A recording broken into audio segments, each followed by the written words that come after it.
What is going on, guys? Welcome back to the channel. Today I have a little bit of a different video for you guys. We are going to be taking a look at seven, approximately, uh, tech cards that I think can potentially shake up the current meta going on in Edison format. So these are cute cards that I've kind of come across that I kind of want to share in hopes that somebody is able to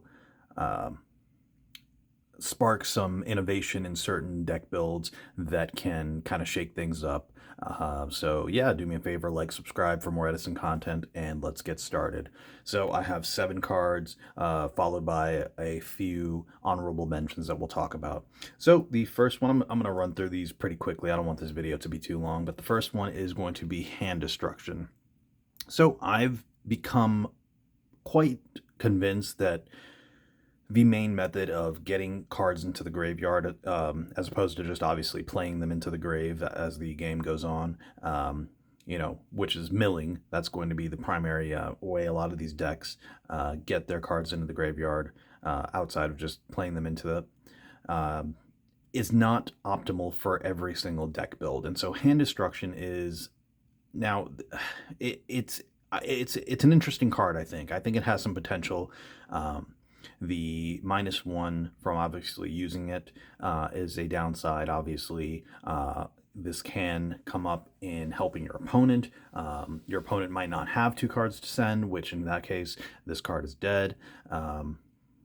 To contrast those negatives, your opponent can have only two valuable cards that they are forced to send and draw into two useless cards. So that is a potential plus side. But this is just a way of kind of getting rid of certain dead cards in your hand, or cards that you want to see in the graveyard. For example, I've been playtesting this with Flamvel.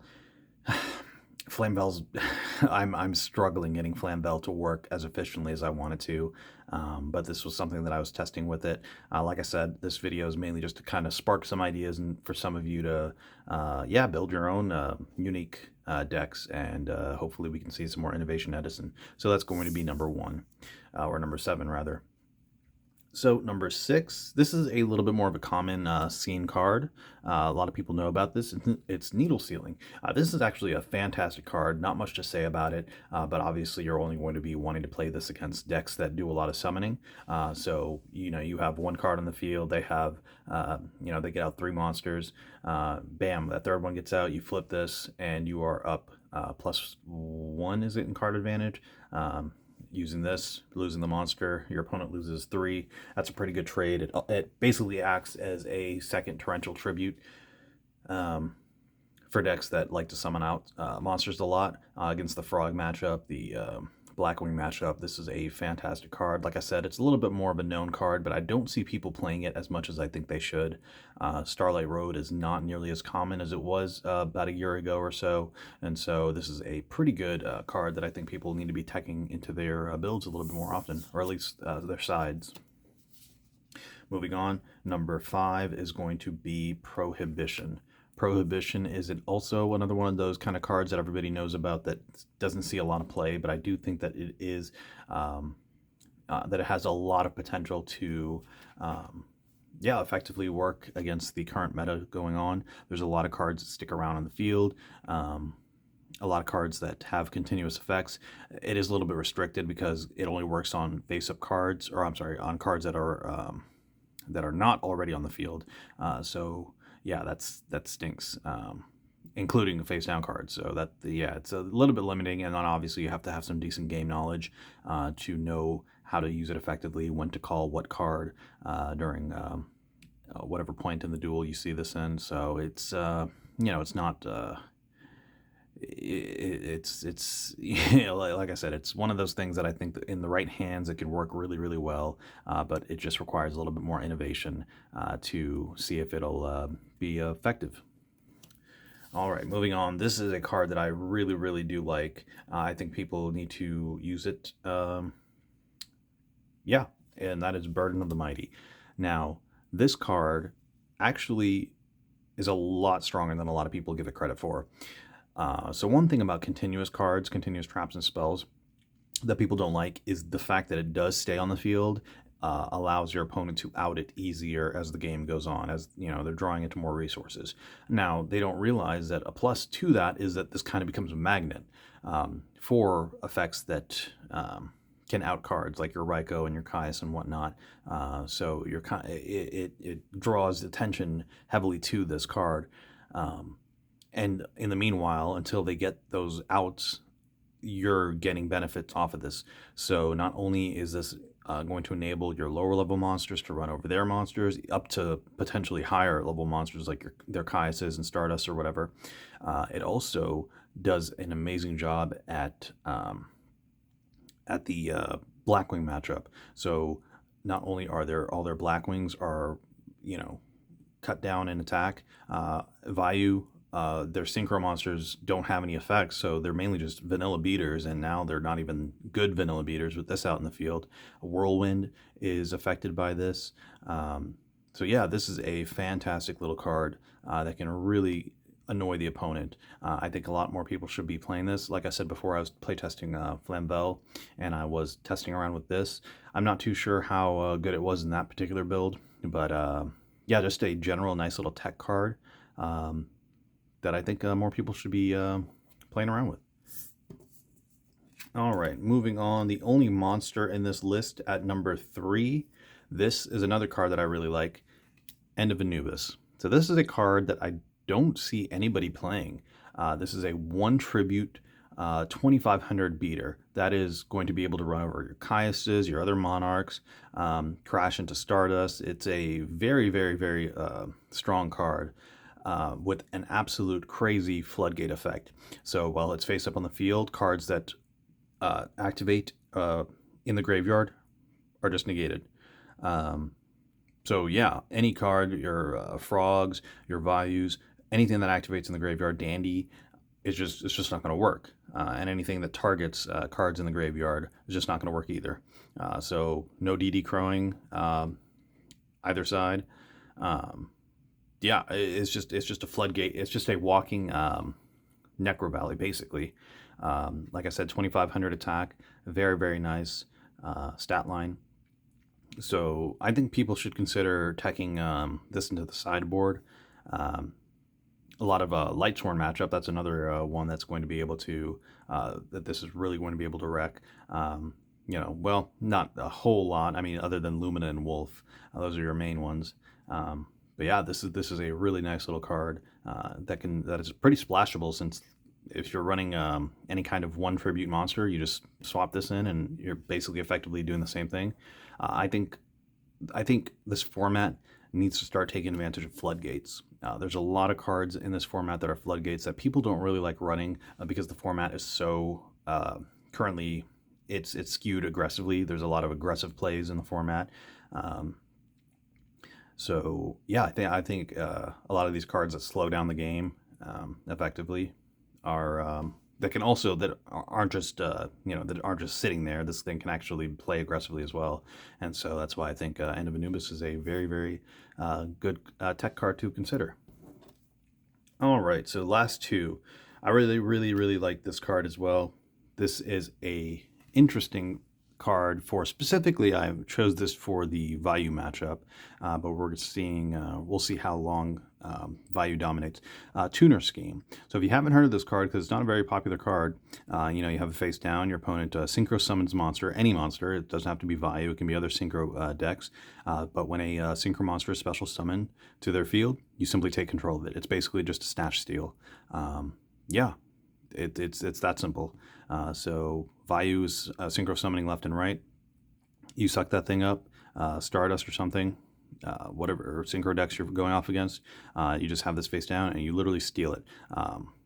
Yeah, you're not resummoning the monster, so it's literally just switching control. So you're not going to have to deal with bottomless trap hole or anything like that.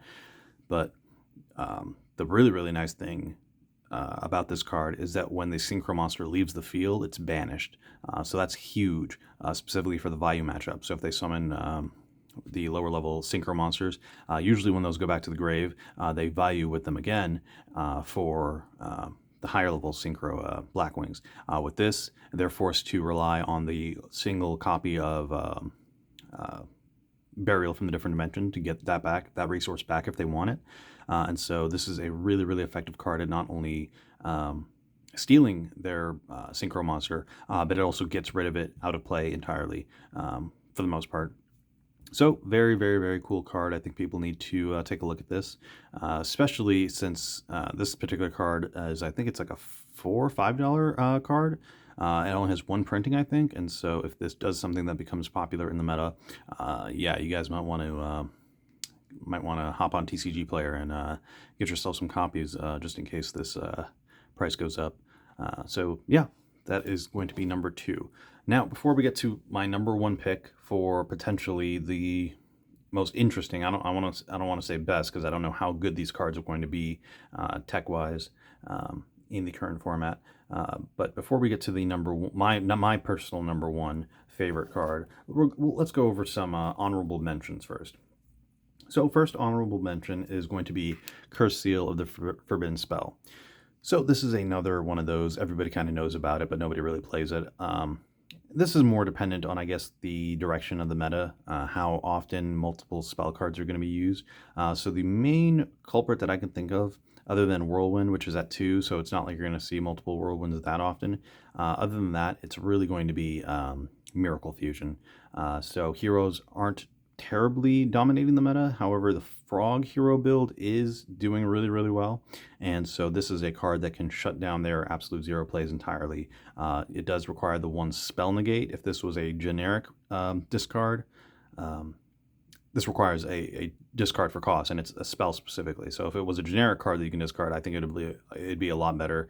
Unfortunately, you do have to discard a spell to negate your opponent's spell. But once you do, they cannot activate any other spells with that name for the rest of the duel. So no more Miracle Fusions, Gemini Spark. Yeah, unfortunately, this is just an honorable mention because I don't think there's enough. The format is spell heavy enough and multiple spell heavy to really justify this card. But it is a card that I think people should look out for, dependent on how the meta fluctuates. All right, a few more honorable mentions. This is this is a 2-card honorable mention that I think has potential. It is Reinforced Truth and Tore Apart.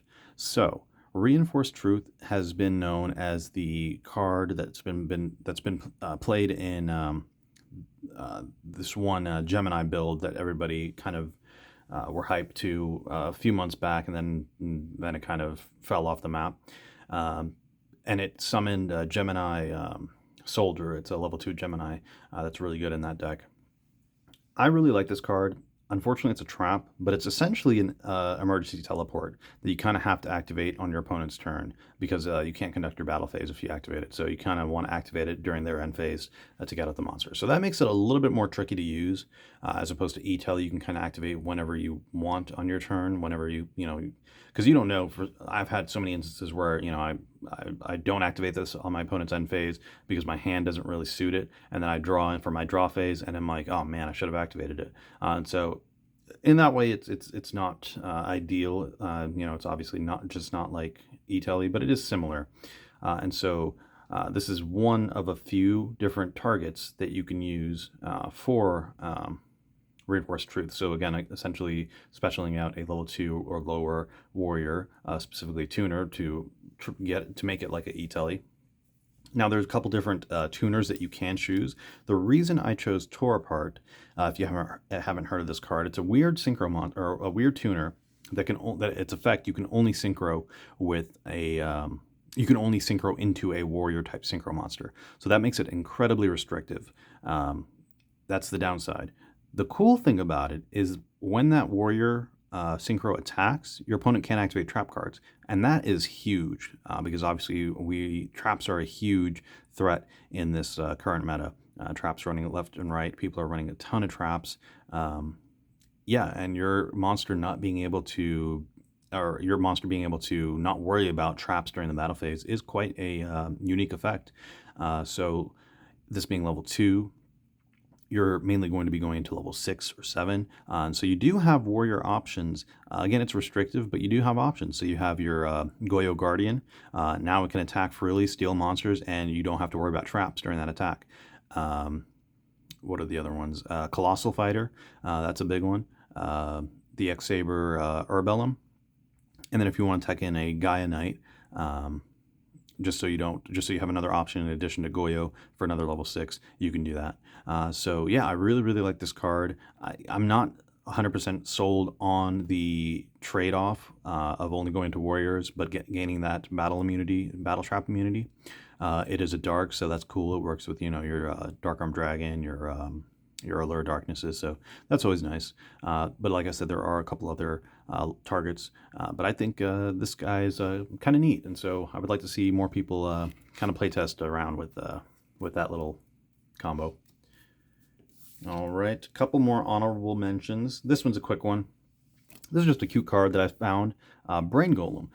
This is just in case fairies or Lightsworn ever become a huge meta threat. This is a really cool card. It negates. It's also a level 1, or I'm sorry, a tribute 1 monster. Light monster effects are negated. That's simple. It's a floodgate. And if this card destroys a light monster, it can attack again. So that's very, very, very cool. So against a Lightsworn deck specifically, this thing is going to be a very, very powerful threat. Like I said, Lightsworns aren't super dominant at the moment, but if that ever changes, you have a really, really cool tech card to counter that just in case. All right. Couple more honorable mentions, and then we'll get to my number 1. Magic Planter and Continuous Traps. So there's a ton of cool continuous traps that can be used with Magic Planter. Magic Planter it needs more work. It needs more optimization. You have to justify running a bunch of continuous traps to support it. So I see why it's not super heavily played. Obviously, people know about it, but there's quite a few continuous traps that people aren't aware of. They're kind of cool. So I have one example, Seal of Wickedness. Once per turn during your opponent's standby phase, you can target any card in their field, and it's negated for that turn. So if they have cards that stick around for a while, if you're dealing with something like a Dark Arm Dragon that's out, this is a cool little card that can basically turn off the effect temporarily. So that's kind of cool. Yeah, you have to pay 500 life points during each of your standby phase, which isn't a huge cost, but obviously it can add up. But yeah, this is just a cool little targeted negate, which is very interesting. That the fact that you can target anything on the field, has to be face up, obviously, but yeah, any face up spell, trap, or monster, you're able to just turn off that effect for 1 turn, which is really neat. So yeah, just wanted to bring attention to kind of unique continuous traps that can be used with the Seal of Wickedness. And finally, this is also a continuous trap. This is representing monster traps. So this can be used with the Magic Planter, but it also kind of acts like an instant fusion type card. Just get out a monster for free, essentially. Now, Zone of the Spirit's a cool one. It's a level 4, so you can do a lot of synchro shenanigans with this. It has a really interesting effect where it burns the enemy for the attack of the monster that destroyed it, so that's cool. So you can do some cute shenanigans with that. If you, for example, if you do something like creature swap, you give this to your opponent, you run it over with your own monster, maybe you use a Flamvel Fire Dog to run it over, so not only are you getting off his effect, but Zone of the Spirit, even though it was held by your opponent, when it's destroyed, they'll be inflicted with the damage of your attacking monster. So that's kind of a cool little thing. But yeah, it's pretty versatile. Just a little slow for the fact that it is a trap. But it is an interesting card that I think people should, monster traps in general, which they're not many. Really, this and the Metal Reflect Slime are really the only 2 notable ones that I would consider. Reflect Slime, unfortunately, is just basically a 3,000 defense wall, which is actually interesting. The fact that you can just get a free level 8 3,000 defense wall, because that's a huge stat line. That's going to be quite difficult to get over. Only downside is that they are susceptible to spell and trap destruction. So MST, Dust Tornado, they still act as traps. And so that is just one extra way your opponent can out them. But yeah, something to consider.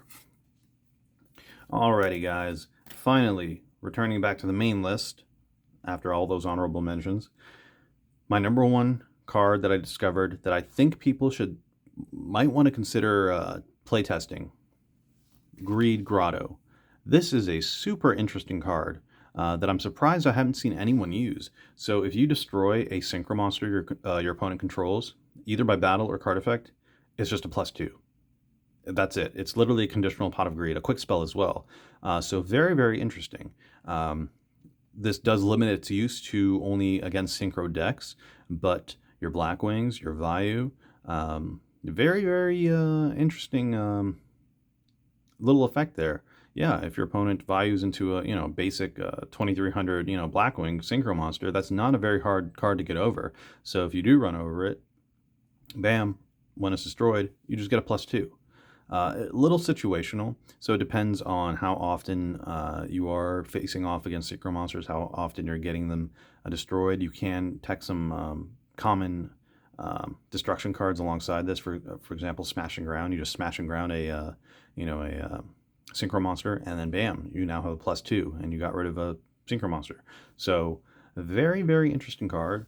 This is another one like Tuner Scheme that it's not a commonly known card, and it only has the one printing, I think, the secret rare printing. So this is something to consider picking up. I got a couple of them. I can't recall how much they were. I think they were like no more than $4 or something like that. So yeah, you might want to consider playtesting with this against, specifically in the side against Vayu, Blackwings, those heavy synchro decks. Against Frogs or something, you're not really going to be using this, so you don't want to main it. Same with Lightsworn or whatever. So yeah, this is a cool little card. If you're in tournament and you're up against more tier 2 decks or something like Synchro Cat or whatever, this is absolutely going to destroy them because yeah, synchro monsters are not very difficult to get over. Just because the sheer amount of destruction we have. You have a Raikou face down, and bam, that's a well, Raikou is during the damage step actually, so I don't think that'll work. But you get the point.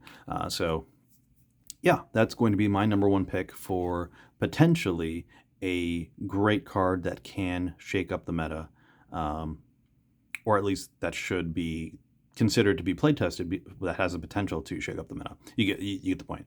But that's going to be it, guys. Hope you guys liked the video. It's something different that I was doing.